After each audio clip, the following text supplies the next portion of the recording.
하나님의 은혜가 여러분들 가운데 함께 하시기를 주님의 이름으로 축원합니다. 오늘 사도 바울이 이제 재판을 받아서 가이사에게 상소를 했지요.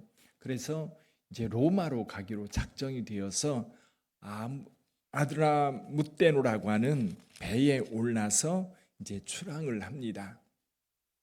가이사라를 지나서 시돈을 거쳐서 이제 지중해 해변을 따라 서쪽으로 가는데 그 중간에 구브로라고 하는 섬이 있습니다. 구브로를 이지해서 가서 여기 밤빌리아 또 길리기아 지방의 섬에 이제 도착을 하게 되는데 거기서 배를 갈아탑니다.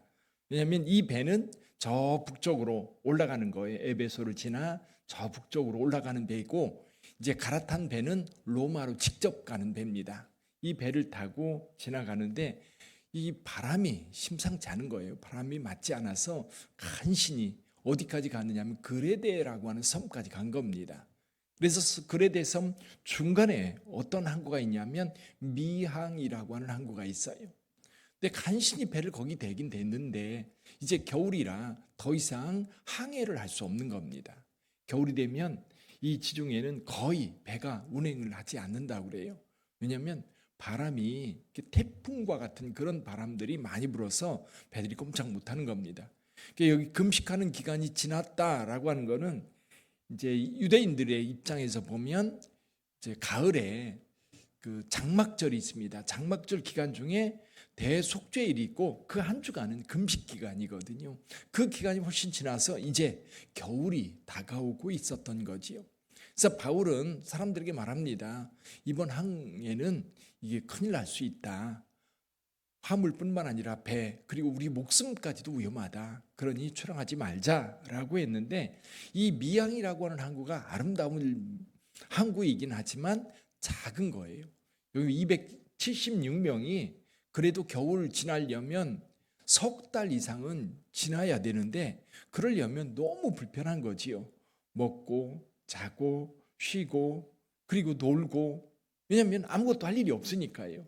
그래야 되는데 이 미항은 너무 좁으니까 그래도 저 섬 서쪽편에 있는 베닉스라고 하는 곳에 가서 거기서 겨울을 지내자. 근데 사실 베닉스까지 미항에서 베닉스까지는 멀지 않습니다.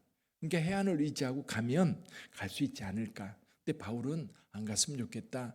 근데 실질적으로 이 배를 주관하고 있는 사람이 백부장이었습니다. 이 백부장이 선장과 선주들에게 물어보니까 여기 불편하니까 갑시다. 그래서 그 의견이 훨씬 많아서 이제 배가 출항을 하게 된 겁니다. 이게 사단이란 거지요. 출항을 했는데 처음에는 남풍이 불어서 잘 해안을 따라 가는 줄 알았습니다. 근데 어느 순간 이 섬 쪽에서 이 배가 섬이 이렇게 길쭉하게 있으면 배가 이 남쪽에 있는 겁니다. 근데 섬 쪽에서 바다 쪽으로 바람이 불기 시작하는데 이 바람이 유명한 유라굴라라고 하는 광풍이었던 겁니다. 이 배가 점잖하게 부는 게 아니라 휘몰아치면서 불었던 거지요. 이 배는 이제 나뭇잎처럼 떠내려가기 시작하는 거예요. 그렇게 14일 동안 어둠 속에 지냈습니다. 이 태풍이 몰려가는 그 구름 속에 이 배가 있어서 그대로 떠밀려서 어디까지 가요? 멜리데라고 하는 섬까지 갑니다. 지금 몰타라고 얘기하죠. 그 이탈리아 반도 남쪽 그때 조그마한 섬 나라가 있습니다. 거기까지 가게 된 거죠. 그럼 이 항해하는 과정을 가만히 보면 실질적으로 이 배를 이끄는 사람들은 누구냐면 선주와 선장입니다. 선장은 기술자고 그 선주는 이 배의 주인인 겁니다. 이 두 사람, 선주 같은 경우는 이 배에 실은 짐, 이 짐을 가지고 실어 나르면서 무역을 하는 사람일 거고요. 그리고 선장은 배를 직접적으로 운행하는 사람. 그래서 배가 한번 움직일 때마다 이 선장은 아마 선주로부터 많은 돈을 받을 겁니다. 무역해서 많은 돈. 그리고 거기에 이제 장사하는 사람들, 무역하는 사람들, 여행하는 사람들, 여러 사람들이 탔는데 거기에 바울도 함께 타고 있는 겁니다. 백부장과 로마로 보내는 죄수 몇 명, 군인들 이렇게 해서 이 사람들도 여기 하나의 여객이 되어서 함께 타고 가고 있었던 거죠. 미항을 떠날 때 사람들이 이제 가느냐 마느냐 그것 때문에 옥신각신할 때 바울은 분명하게 얘기합니다. 떠나면 화물뿐만 아니라 배 그리고 우리의 목숨까지도 위태할 거다. 근데 백부장이 출항할 건가 말 건가 결정할 수 있는 권한이 있었던 것 같아요. 그래서 선장과 선조에게 물으니까 어떻게 얘기를 해요? 떠나는 게 좋겠다. 그래서 갑시다 라고 했는데 결국 그것 때문에 이제 배가 큰 역경을 겪게 되지요. 그리고 이제 시간이 많이 지났을 때에 사도 바울이 오늘 본문의 말씀 여기 20절 이하에 보면 이렇게 말씀합니다. 여러 날 동안 해도 별도 보지 아니하고 큰 풍랑이 그대로 있음에 구원의 여망마저 없어졌더라. 이제 더 이상 소망이 없는 거예요. 그때 바울이 일어나서 사람들에게 말합니다. 21절에 보면 여러 사람이 오래 먹지 못하였음에 바울이 그 가운데 서서 말하되 여러분이여 내 말을 듣고 글에 대해서 떠나지 아니하여 이 타격과 손상을 면하였더라면 좋을 뻔하였느니라. 자, 후회해도 소용없죠. 이제는 이제 출항했는데 그럴 때 사도 바울이 이제 주도권을 잡아요. 죄수입니다. 뱃사람의 경험도 없습니다.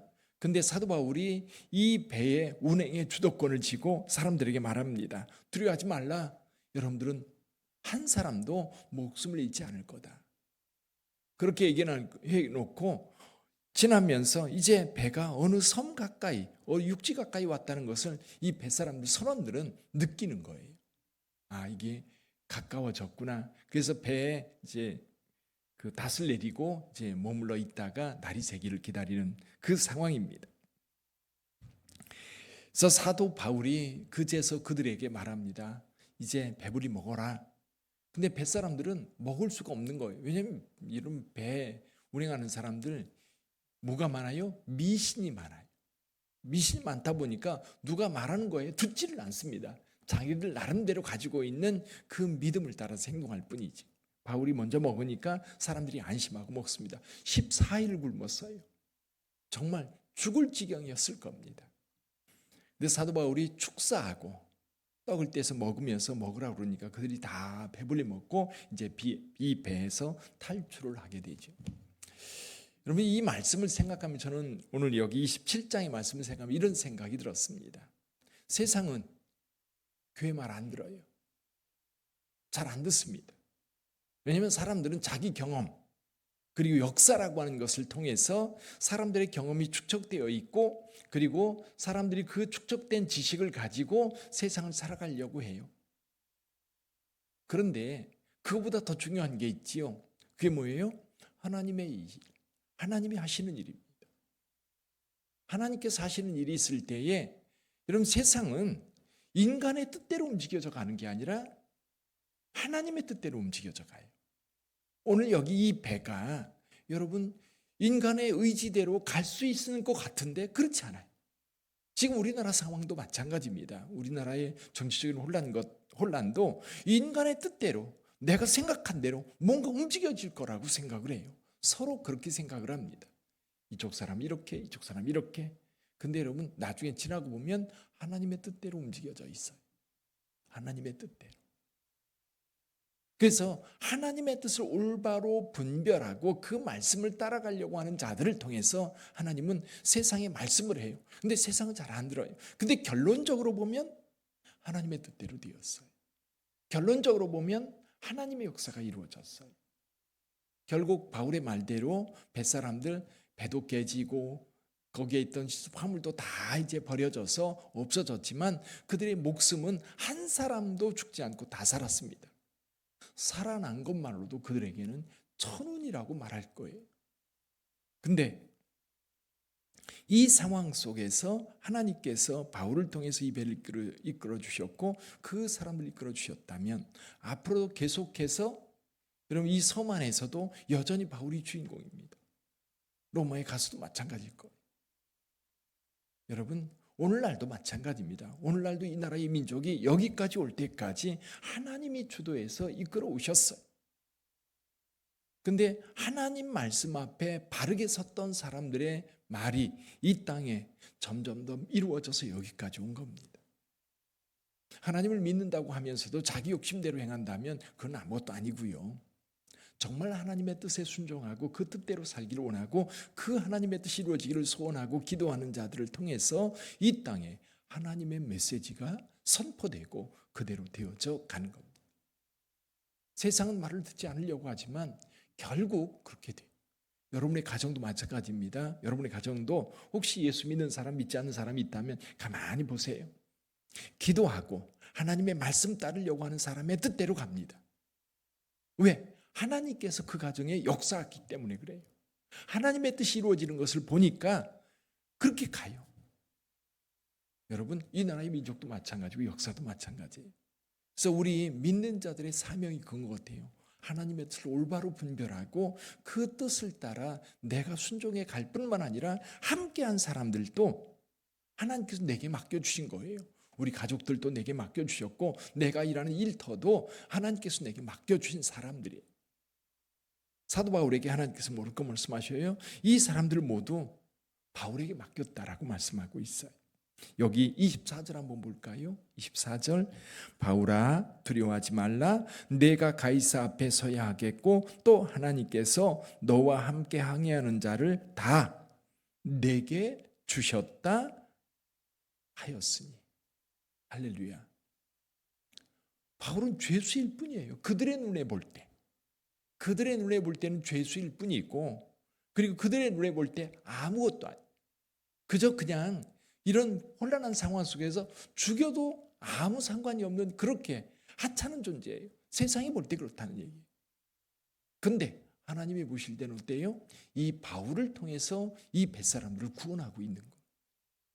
바울을 통해서. 여러분, 이 땅에 우리나라가 그래도 이렇게 건강하게 세워져 있는 건 교회 때문인 거예요. 믿으세요. 우리나라 근대사를 보면 여러분 기독교가 아니면 이 나라는요 갈 바를 알지 못하고 그냥 다 날아갔을 거예요. 정치적인 혼란기에도 마찬가지고 일제강점기도 마찬가지고 6.25 전쟁 때도 마찬가지입니다. 우리나라도 아마 기독교적인 정신이 바르게 서 있지 않았다면 좌우 대립 가운데에서 아마 우리나라는 어디로 갈지 모르고 그냥 분해됐을 거예요. 공산화되었을 겁니다. 그래서 오늘날도 저와 여러분들이 사명을 가지고 깨어 기도해야 돼요. 사도 바울이 이 뱃사람들을 살렸던 것처럼 저와 여러분들의 기도가 이 나라의 민족을 살리는 줄 믿습니다. 우리 가족을 살리고 우리가 함께 일하는 사람들을 살려요. 여러분들 가까이 있는 사람들은 하나님께서 여러분들에게 맡겨주신 여기 바울에게 이 사람들을 주셨던 것처럼 여러분에게 주신 거예요. 여러분을 찾아오는 손님, 여러분이 거래하는 거래처, 여러분이 섬기는 사람들 하나님이 여러분에게 맡겨주신 거예요. 우리 빛된 교회 여기 세운 것은 청천동, 산곡동 이 부평지구에 있는 사람들을 우리에게 주신 거예요. 우리가 이들을 위해서 하나님 앞에 기도하고 그리고 그들 가운데 구원받기로 작정된 자들 다 구원받게 되는 줄 믿습니다. 이 지역에 있는 많은 영혼들 하나님께서 구원해 주실 뿐만 아니라 하나님이 살아계시다는 것을 이 교회를 통해서 그리고 여러분을 통해서 세상이 봐야 돼요. 바울을 통해서 이 뱃사람들이 봤던 것처럼 그 은혜가 오늘 하루 여러분들 가운데 함께 하시기를 주님의 이름으로 축원합니다. 기도하겠습니다.